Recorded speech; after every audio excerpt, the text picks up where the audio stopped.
Welcome to today's episode of Insights with Us. I'm Anastasia, a trauma therapist, owner of Happy Mind Wellness Company, a Colorado-based therapy practice, and creator of this podcast. My goal is to use this platform to help others find their voice and learn more about ourselves and life as we share our journeys. Growth happens when we get uncomfortable, which happens when we sit with new ideas that we haven't sat with before. I hope that we can work on this journey of personal growth and understanding together. As a disclaimer, there may be swearing in this podcast, but sometimes we get caught up in the human experience. It happens. And sometimes we can talk about difficult or activating topics. So maybe put on some headphones if you need to, and remember that support exists for you if you want it. I want to explore values with you today. Because while we all know and often share values like family, kindness, acceptance, knowledge, or purpose, we don't necessarily share the definition within those values. Gaining insight into what our values are for the current season of our lives and how we identify and try to show up in them can help us be intentional in our decisions, strengthen our sense of self, and build the life that we want. Before we get started, for those of you watching on Substack, I am wearing my Snacks and Naps shirt from my partner, Occupied Mind. They have a shirt for everything. And because I care about the values of comfort and health, Snacks and Naps seems like a great shirt for today's episode. You can find a shirt that fits your vibe at occupiedmind.com and use code INSIGHTSWITHUS15 for a discount at checkout. So, values. There is a therapeutic exercise called the values card sort that I was taught way back in graduate school. I was given a large stack of cards, each with a different value printed on them, and asked to place them into 5 different categories. Very important, important, neutral, not important, and not at all important. At the end of the exercise, you have a gradient of what matters most to you in your life to what matters least. I loved this tool because values are what guide us in life, whether we are conscious of it or not. If you care most about being a kind person, you're going to try to be kind to almost everyone you meet. If you care the most about wealth and ambition, your choices are going to reflect that as you fight your way to the top of your career. You don't have to explicitly name your values in order to be guided by them. But as I said, being able to name your values helps you steer your life more intentionally. It gives us insight. When COVID hit and I had to adapt to telehealth services, handing my clients a deck of value cards was no longer a viable option. So I created a values brainstorm. I have done this exercise I'm going to share with you today with the majority of my clients. And I myself complete it every few years as a check-in to see where I'm at and what direction I need to lean towards next. I know you're all wondering, but how can I do the values brainstorm if I'm not your client? I have another thing to share with you today. I have so many dreams, passions, and projects that I'm working on. And I started this podcast in the middle of all of the chaos, not really knowing what I was doing, but knowing that it felt important. I'm starting to figure it all out, and I am expanding my offerings to all of you. On my business website, happymindwellness.com, you can find and buy for just $1 the values brainstorm that I'm going to explore with you today. So if what we talk about sounds interesting to you, know that you can try it for yourselves without being my client for just $1. I'm excited. I have been working on digital downloads for a while. You don't even know. And I have several that are still in the works, but this one felt like a really good place to start. Because again, starting with values helps us understand where we want to go next. So let's explore my values. An important note is that our top values, what is most important, can change. You're not stuck in what was once important to you. And if it has shifted, let yourself shift. A great example of this was at one point in my life, I was looking for adventure, community, excitement, and fun. These values were the ones that are at the top of my list at that point in time. And I found someone and was dating someone who completely embodied those values to the point that I never really got a break. I became burned out with group events, traveling with 15 plus people, and my calendar was completely booked. When COVID hit, I almost had some relief of, oh, thank God it's going to stop for a minute. But we had 5 roommates. So even though we stopped traveling, I was never alone. After lockdown ended and things were starting to shift back to some form of normalcy, I took a moment to complete the values brainstorm exercise and figured out what had shifted for me. And suddenly, at the top of my list were values like solitude, acceptance, and comfort. My values shifted as my needs shifted, and I was able to be flexible and adapt. This doesn't mean that community or adventure stopped being important. They just didn't make it to the top of the list. So this week, I ran through my values again. I hadn't done this in a few years, and I've made a lot of changes to my life in the last 7 months. And so it was time for a check-in to see what has shifted and what I'm moving towards right now. And that's what I'm going to share with all of you. I'm going to share my experience going through this values brainstorm. My first step, and if you choose to do it, your first step, would be to circle every value that spoke to me. On my list, I had 21 items. It's quite a few.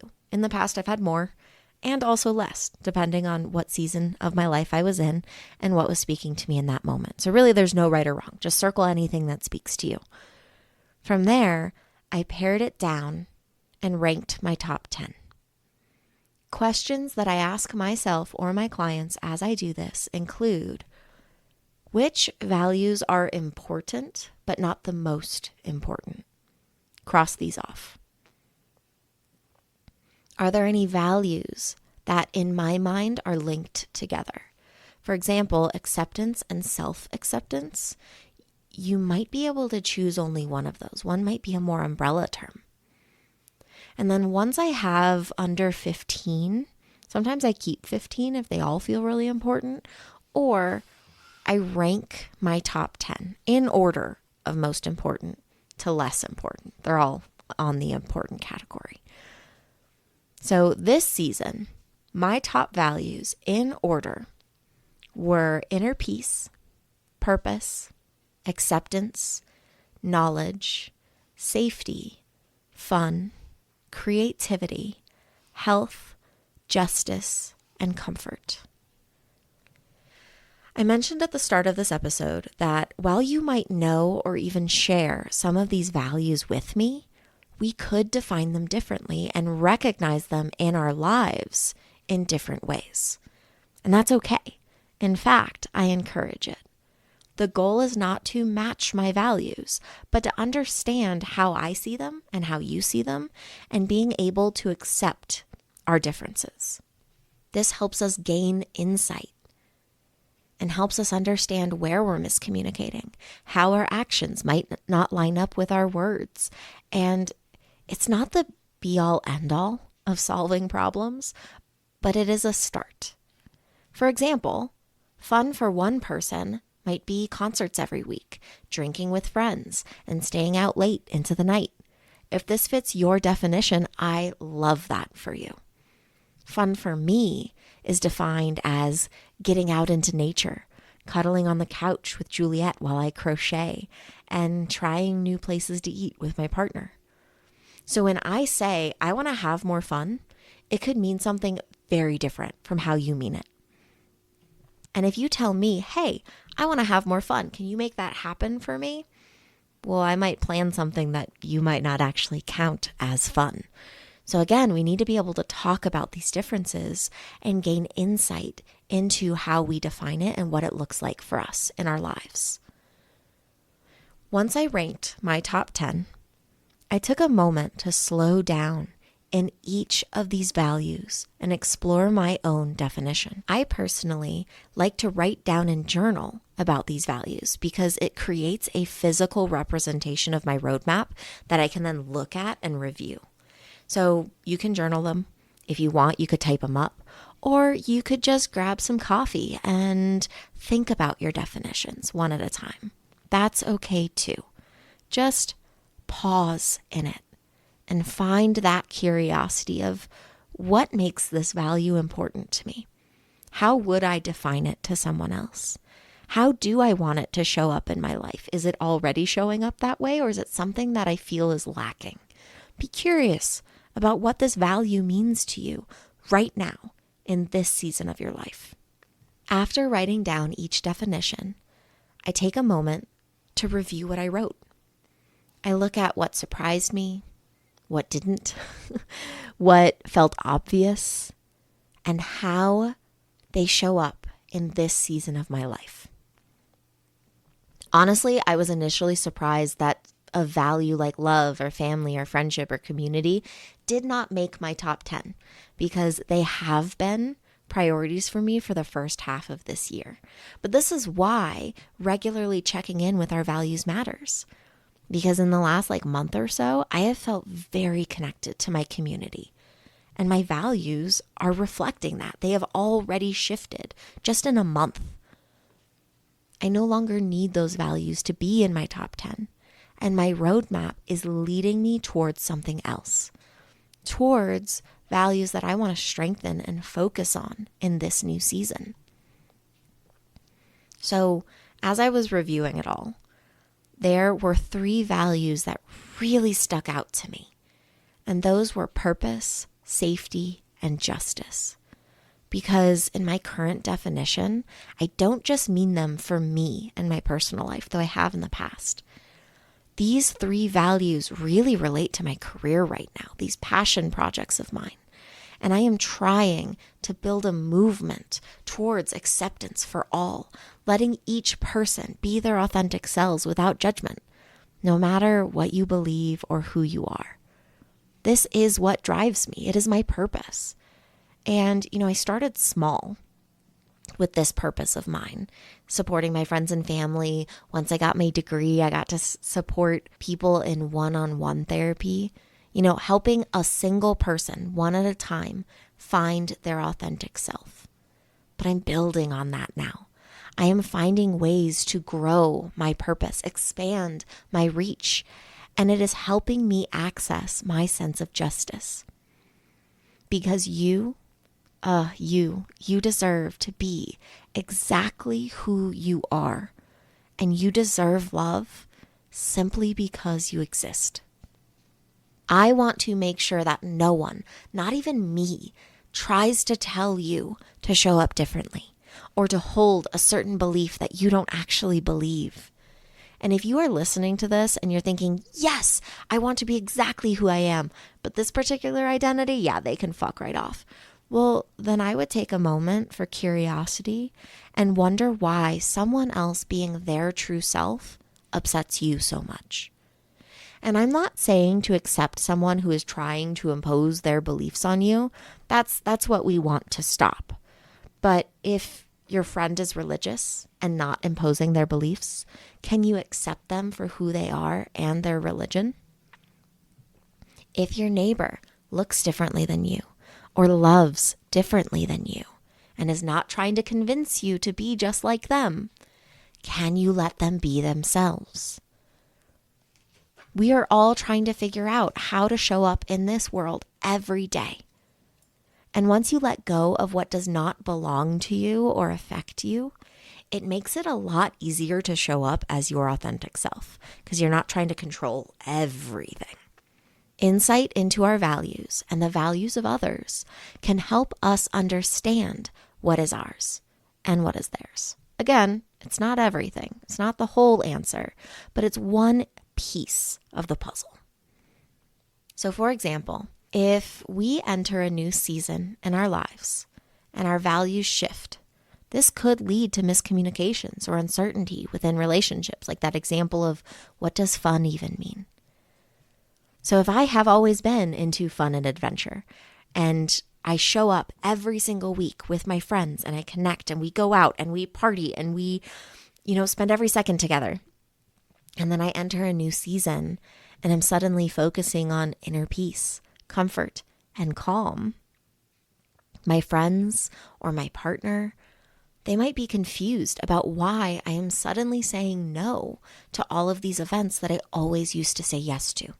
If you want to prioritize a value that differs from the values of your partner, how can you accept them and their values while being true to yourself and accept that your values currently don't align? Because it's okay that they don't. But how do you move through time when it isn't in alignment? First, you need to be able to know what your values are. Hence, the values brainstorm exercise that I just shared with you. It's simple, it's short, it's just $1. Go try it.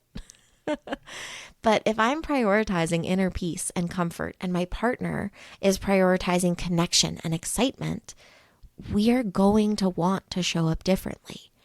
And we need to be able to accept that the other person will not match our energy. It is not my partner's job to prioritize comfort with me, just like it is not my job to embrace excitement for him. Instead, I can support his need for excitement and even offer events for him to go to while I stay home and relax, and he needs to accept that that's what I want to do. And actually, as I'm writing this script, I am reminded of a conversation that I had with him where he wanted to prioritize himself. He wanted peace and solitude and comfort, and he wanted to spend some time alone. And he asked if I would be able to give him the space to do so. And if I could, he would really appreciate it. And this is great that he was able to ask for that, because actually it aligns with my values and intention for this week. I have been wanting inner peace and comfort and leaning into creativity a little bit, which is one of my top values. And him wanting that alone time allows me to work on some of the projects that I'm not able to do unless I'm alone, like recording this podcast. So actually, my partner and I are in alignment this week at the time of recording. And this isn't always the case, and it's not going to be the case always. But it is right now, and that feels pretty good. But the difference is we do check in with each other. We intentionally name our values, our priorities, what we're hoping for, and we can support each other as they shift and change. Can you do that? If you can't, what gets in the way? Be curious. And sometimes, with a lot of us, what can get in the way is knowing what is yours and what is theirs. Because if they're a loved one, whether they're a friend or a partner or a family member, it gets enmeshed, it gets complicated because they're a part of your system, which means there's going to be times where your values can be met by other people. It all goes together. But once we know what our values are and how we hope to show up in them in our lives, we can also start to find the balance within our values. For example, if kindness is important to you, then it makes sense that you want to be kind to everyone you meet. But if all you care about is kindness and you don't think about the complexity and layers of the human experience, you might forget your limits, your boundaries, and your own needs. You might say yes to everyone around you and forget that sometimes being kind is saying no. If you only care about achievement or wealth and you're willing to do anything to climb the ladder, you might end up hurting people close to you along the way. And maybe you don't care about other people. And if you take advantage of them, you only feel happy because of what it gave you. But if that's true, why are you listening to my podcast? There must be something more going on if you have gotten this far into this journey with me. And I'm glad you're here. Be curious. Lean in. Get uncomfortable. Maybe you can get some insight about yourself and what's guiding you. So what I want to say about this balance is being able to recognize what is yours to hold, therefore your choices, your values to embody, your roadmap, and what belongs to someone else, their choices, their values, their roadmap. Being able to differentiate this is kind of a superpower. If it isn't yours to hold, then it isn't your values that need to guide that decision, which means you can just let it go. You don't have to hold the stress related to that decision. It's someone else's job. It is the person that you are trying to help, support, or guide who needs to understand their values in order to make that decision. And you can support them in that, but you shouldn't take it on for them. We tend to think that if we are struggling, our support system needs to show up exactly the way that we need them to in order to help us through it. This would be great if it were possible. But we are all different people, which means we cannot always show up perfectly. And this goes both ways. Sometimes our loved one is struggling and we want to take their pain for them and fix it, make it better. But it isn't ours to hold. We need to be able to be kind and supportive and listen to them and try to understand their hurt and remind them that they're not alone, but not actually try to take their pain from them or tell them who to be or how to show up or what to do next. It's not our job. I like to think of journeys as a giant stack of books. We all carry them around. Each book is related to a different category in life. So like I've got my career book, my personal life, my family, my friends, my time with Juliet, my adventures, my workouts. Every category is its own book, and I am carrying them all around in a giant stack. Sometimes it'll feel easier to carry. Like I remembered my backpack, so some of them kind of go in there. Sometimes they're piled high in my arms and I'm struggling to hold them all. When I see a loved one struggling, sometimes I want to take their books for them, but it makes my pile higher and heavier. Or as they struggle, they decide they're tired of holding their books and they try to convince me to take it for them.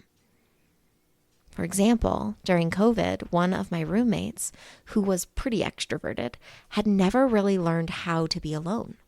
This made him extremely uncomfortable, and understandably so. I felt for him. His way of dealing with it was anytime I wasn't in my office with a client, he was by my side wanting company. He tried to never be alone. He tried to hand me his books, but I couldn't take them because I needed alone time. I wanted silence and peace and solitude. And so I had to set boundaries, and I helped him learn how to carry his books by himself. It took a while, and there was some friction, quite a bit of discomfort. But honestly, we ended up having a pretty great friendship by the end of lockdown. And I am so grateful to him for the friendship that we shared. Another example is sexual identity. If someone is straight and doesn't understand how someone could be gay, or even tries to say that it's wrong or bad, that straight person is trying to take the gay person's books, trying to convince them to feel or be different. But trying to tell someone who they can and can't marry, who they are or are not supposed to love, that's trying to take their books. Telling them that they're going to hell for finding love, that's trying to take their books. It's like trying to tell someone they can't eat cake because you're on a diet. It's trying to take their books. It's not your job. Don't take people's books, and don't try to make them carry your books. They need to hold their own books because in an effort to change or fix them, you might end up neglecting your own pile. Your values are the roadmap that helps you understand what books you're holding, how you want to be holding them, which order you want to read them in, and what book you want to pick up next. Insight into others' values helps you understand what books they are holding and why. Just because you might be holding different books or have a different story or have different values doesn't make either of you wrong. It just makes you different. I'm going to repeat this 1,000 times in this podcast. Just because you are different doesn't make you wrong. It just makes you different. So, try asking someone who is different from you about their values, what their dreams are, what's guiding them, and how they define the values that are guiding them. You might be surprised that you have more in common than you thought. It's just how we show up in them might look different, and that's okay. Let your values guide you. And if at any point you feel lost or confused, return to your values to help you find your direction again. At least, that's what I do. Hopefully something we talked about today resonated with you. If it did, let yourself sit with that idea for a little while longer. If you have any questions for this podcast or any themes you'd like us to focus on in the future, send us a message on Instagram at Insights With Us Podcast, or send us an email at insightswithus@gmail.com. If you enjoyed this podcast and want to hear more, please follow, like, or subscribe. If you want to support the continuation of this podcast, you can donate. To do so, find me, Anastasia Soroka, on buymeacoffee.com. You can find Insights With Us on Substack for exclusive content, including videos, transcripts from these episodes, and other writings about my insight journey. You can also buy the Values Brainstorm at happymindwellness.com for just $1. I appreciate you, and I appreciate that you are listening. Thank you for creating insight with us.